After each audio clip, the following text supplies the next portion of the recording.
नमस्कार, सवेरा इंडिया के इस खास शो में आपका बहुत बहुत स्वागत है। मैं हूं आपके साथ जया कौशिक। शुरुआत कर रहे हैं लखीमपुर खीरी कांड में सुप्रीम कोर्ट ने जो फटकार लगाई है यूपी सरकार को, उसी खबर से इस जांच में यूपी सरकार और पुलिस चौतरफा घिर गई है। सुप्रीम कोर्ट ने जांच पर सवाल उठाते हुए हाई कोर्ट के एक रिटायर्ड जज की निगरानी में जांच सौंपने का मन बनाया है। सुप्रीम कोर्ट की बेंच ने सुनवाई के दौरान ये साफ कहा कि हमें ये कहते हुए दुख हो रहा है कि प्रथम दृष्टया ऐसा लगता है कि एक विशेष आरोपी को 2 एफआईआर को ओवरलैप करके लाभ दिया जा रहा है। यहां तक कि खुद मुख्य न्यायाधीश ने कहा कि दोनों एफआईआर की अलग अलग जांच होनी चाहिए। लखीमपुर खीरी में हुई घटना के एक विशेष आरोपी को बचाने की कोशिश हो रही है। यूपी पुलिस की जांच में नया कुछ नहीं है।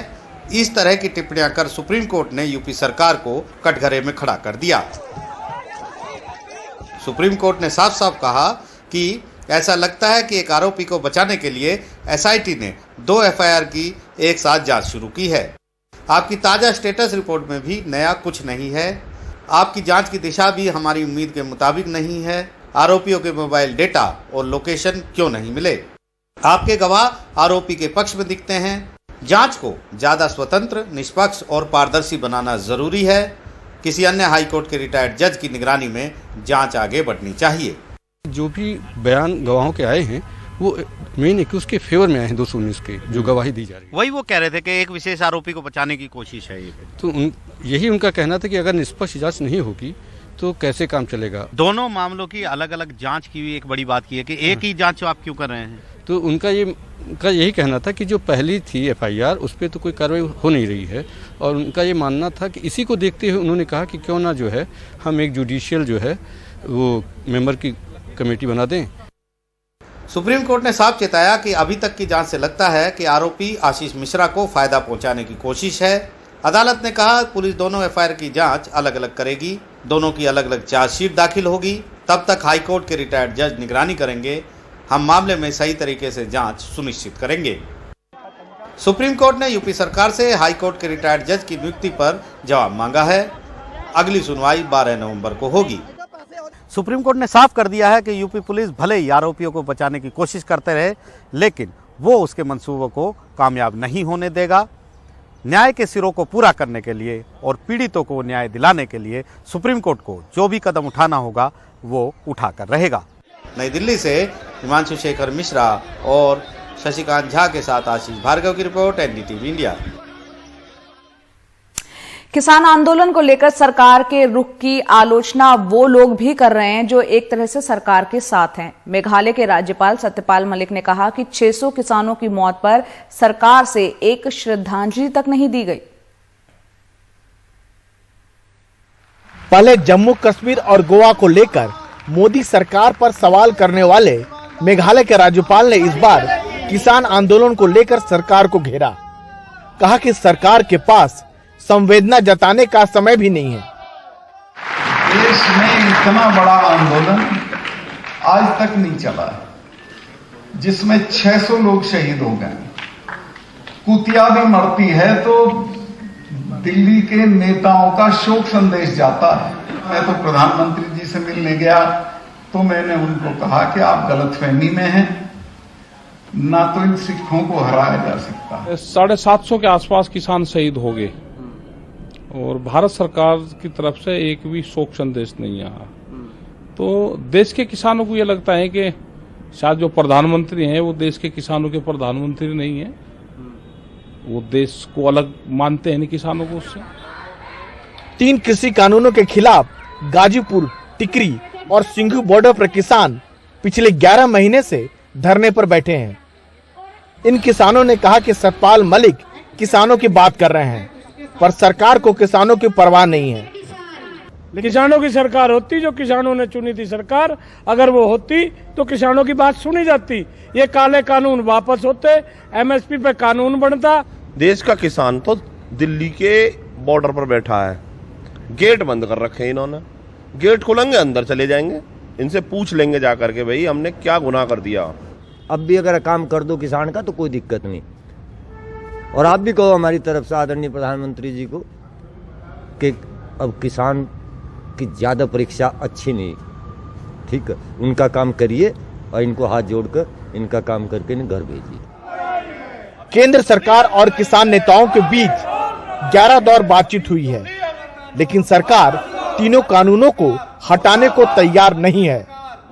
सतपाल मलिक लंबे समय से किसान आंदोलन को लेकर सरकार पर निशाना साधते रहे हैं, लेकिन लगता है केंद्र सरकार और विवाद नहीं चाहती, इसलिए उन्हें अनसुना करती रही है। लेकिन अब यह भी लगता है कि अगर 5 राज्यों के विधानसभा चुनाव से पहले यह मामला नहीं सुलझा तो सरकार को इसकी बड़ी कीमत चुकानी पड़ सकती है। गाजीपुर बॉर्डर से राजीव रंजन, एनडीटीवी इंडिया।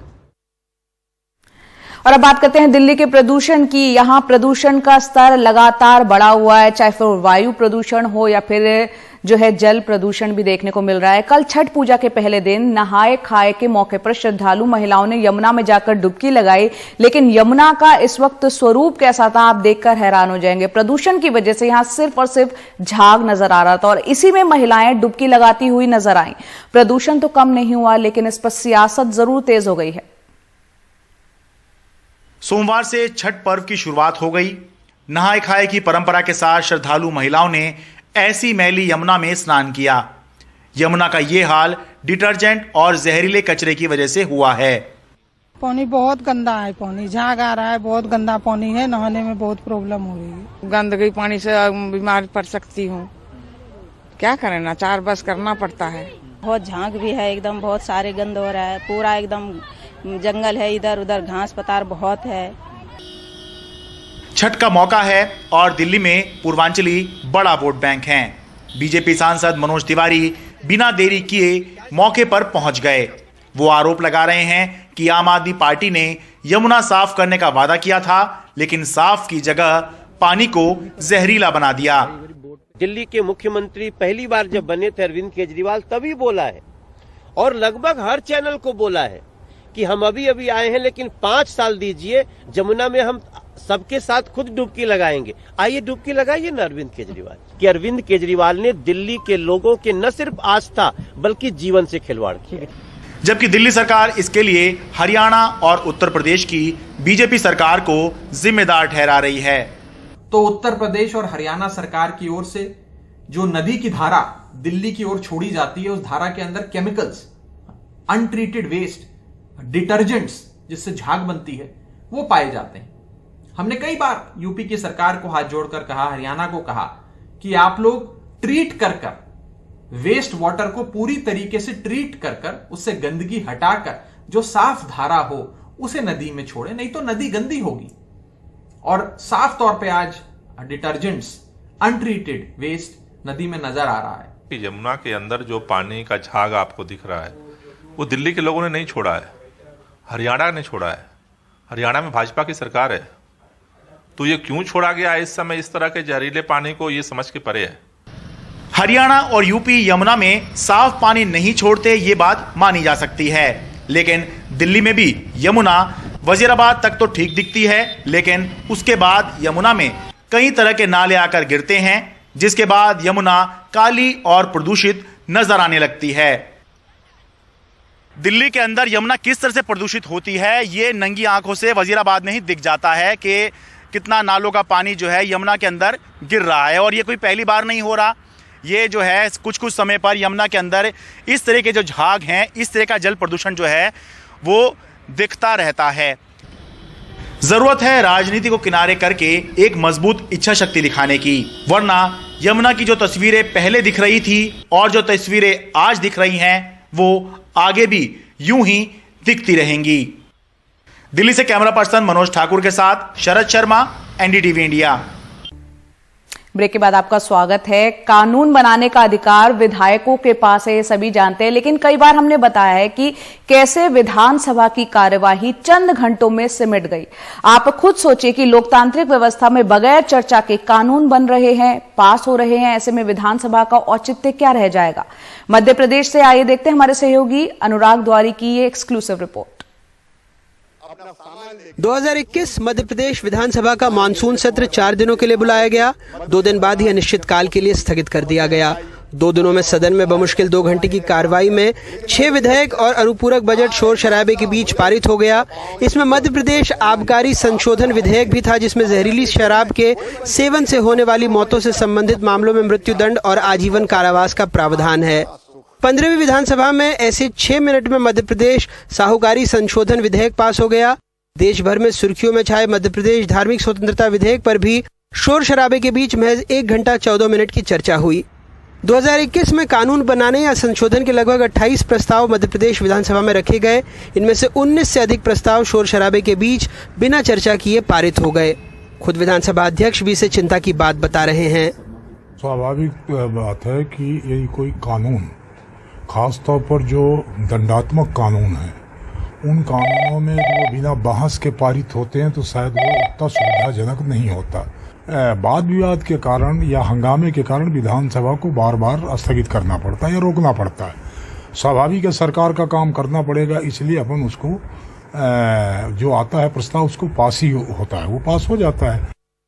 यही नहीं, लोकतंत्र में हमें आपको इसलिए भी फिक्रमंद होना चाहिए क्योंकि 2017 से कोई सत्र पूरा नहीं चला।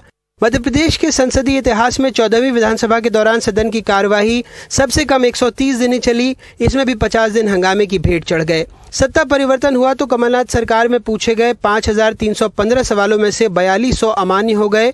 मौजूदा 15वीं विधानसभा में पिछले साल 16 मार्च 2020 को 17 बैठक प्रस्तावित थी, 2 बैठक हुई। 24 मार्च 2020 को 3 बैठक प्रस्तावित थी, 1 बैठक हुई 1 घंटे 26 मिनट तक। 21 सितंबर को 3 बैठक प्रस्तावित थी, 1 बैठक हुई, वो भी सिर्फ 9 मिनट तक। सत्ता और विपक्ष इसके लिए एक दूसरे को जिम्मेदार ठहरा रहे हैं। बगैर चर्चा के इस तरह की चीज़ें पास कराई जाए, इनकी लोकतंत्र में कहीं कोई आस्था नहीं है और ये बिल्कुल हिटलरशाही पे चले हुए हैं। तो ये कहीं ना कहीं लोकतंत्र की हत्या है और इसके लिए पूरी भारतीय जनता पार्टी और आरएसएस जिम्मेदार है। इसमें दोषी तो कांग्रेस है और आप केवल मध्य प्रदेश की बात क्यों करते हैं? लोकसभा में जिस प्रकार से कांग्रेस ने नेतृत्वहीनता का परिचय देते हुए केवल हंगामे के माध्यम से अपने को पेपर की सुर्खियों में बने रहने का जो काम किया है, उसी का ये परिणाम निकला है। चाहे लोकसभा हो चाहे विधानसभा हो, वो मंच है जहां हम कानून बनाते हैं और निश्चित रूप से कानून बनाने में उसके गुण दोष पर चर्चा होनी चाहिए। पर कांग्रेस ने लगातार मध्य प्रदेश विधानसभा की बात हो या लोकसभा की बात हो, अपनी हठधर्मिता दिखाते हुए सदन को चलने में बाधा पैदा की है। मुझे लगता है कि कांग्रेस को एजुकेशन की जरूरत है। ये उस राज्य में है जहां विधानसभा का सालाना बजट लगभग 100 करोड़ रुपए है। 15 करोड़ रुपए अलग अलग अनुदानों के भी मान लें तो 85 करोड़ रुपए विधायकों के वेतन भत्ते, सचिवालय के अधिकारियों कर्मचारियों के वेतन भत्ते, बिजली पानी साफ सफाई पर खर्च होते हैं। किसी भी विधायिका का मूल काम कानून बनाना, उसके गुण दोषों पर चर्चा करना है।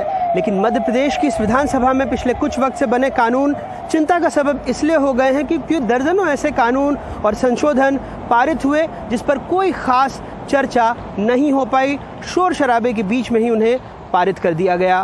भोपाल से कैमरा पर्सन रिजवान खान और राजू बाथम के साथ अनुराग द्वारी, एनडीटीवी इंडिया।